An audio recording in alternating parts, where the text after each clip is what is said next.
Brought to you bye रजनीगंधा। यूं ही नहीं मैं बन जाता हूं। कुदरत के कोने कोने से खूबियां खोज लाता हूं। गुणवत्ता की गहराइयों का गोताखोर हूं मैं। पर उम्दापन की नई ऊंचाइयों को छूना चाहता हूं मैं। यूं ही नहीं मैं रजनीगंधा बन जाता हूं।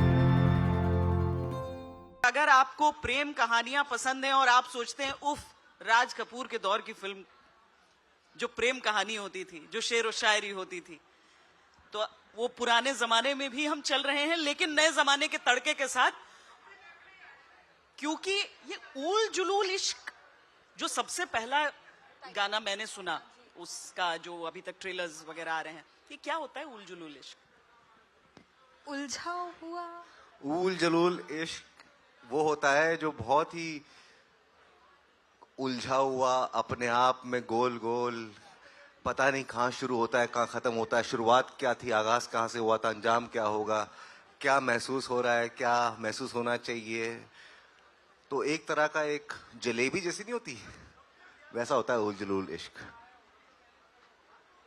Same to same. ऐसे ही आड़ा टेढ़ा, यहाँ वहाँ, हाँ बोलना है नहीं बोलना है, पास जाना है नहीं जाना है, ये जो पूरी धर्म संकट में जो हम रहते हैं ना, वो उल जुलूल इश्क है। पर ये आपके पहनावे को देखकर सब समझ जा रहे होंगे। वैसे तो मैं सच सच आपको बताऊं कि अमिताभ बच्चन की वजह से विजय नाम जो है ना, उसमें जो वजन रहा शुरू से, उफ। लेकिन आपकी तो माशाल्लाह आपकी पर्सनालिटी भी ऐसी है कि उस नाम के साथ न्याय करते हैं आप। विजय ही नहीं, विजय वर्मा।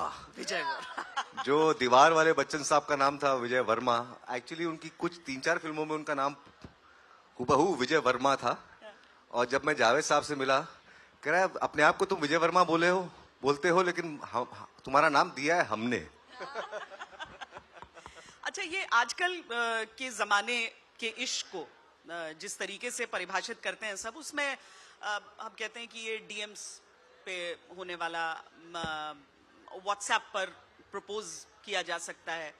शब्द भी पूरे नहीं लिखे जाते हैं, वो इनिशियल्स को आप ओके, जी के, जे के, जस्ट जोकिंग, टीटी, वायल, उसको डिसाइफर कर लीजिए आप। उसमें आपकी फिल्म कहाँ पर फिट बैठ रही है?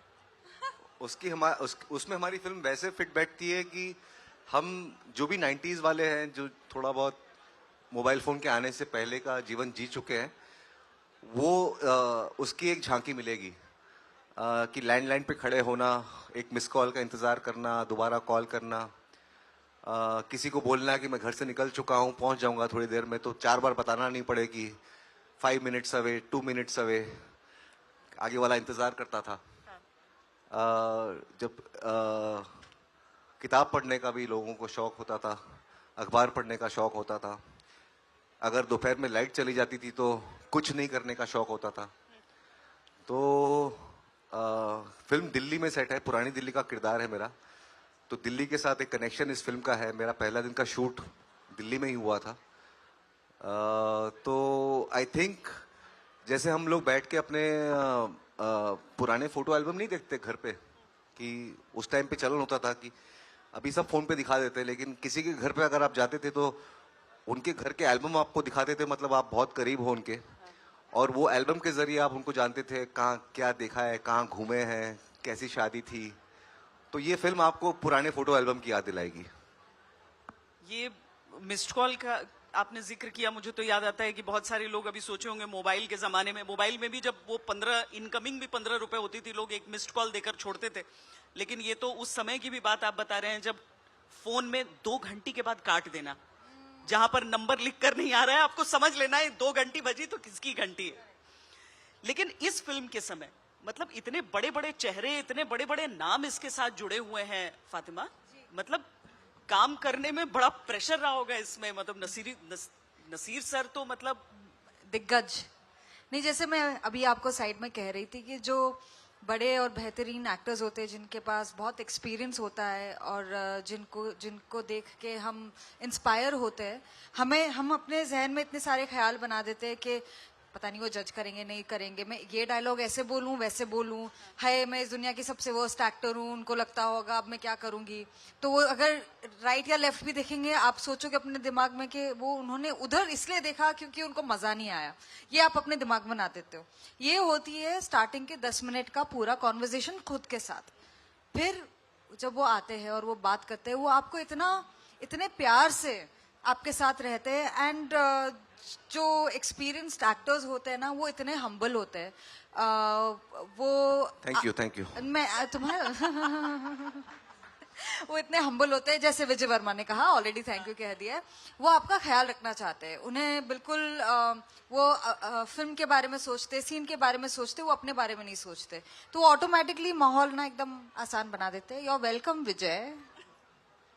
नहीं, वैसे फिल्मों में सीनियर कौन है आप दोनों में? ये सीनियर है, चाइल्ड एक्टर है, ये Exactly. तब से फिल्मों में काम कर रही है जब कब 5 साल 4 साल, पर तुमने ज्यादा काम किया है। मैंने 15-20 साल में शायद 5-6 फिल्में की है। हाँ, तुमने- लेकिन जितनी कुश्ती तुमने की है मैंने लाइफ में नहीं की है।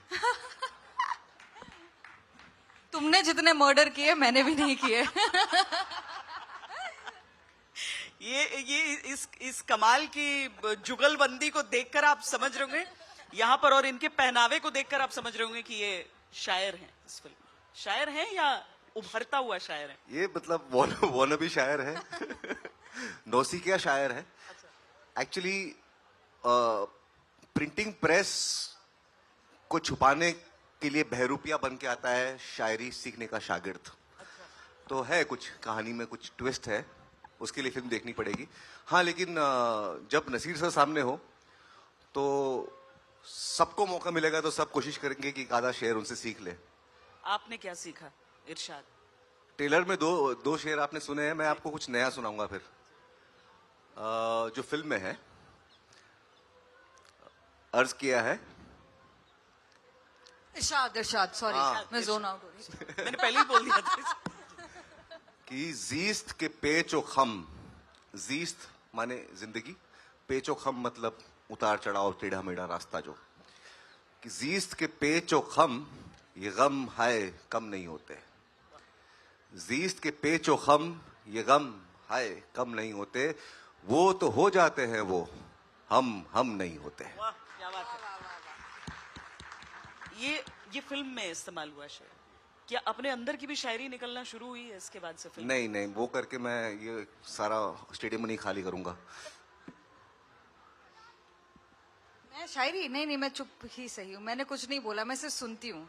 ये खुद एक शायरी है। मैं खुद, इन्होंने मुझे देख कर बहुत सारी शायरी यहाँ बोली है, तो मुझे वही सुनने में मजा आता है।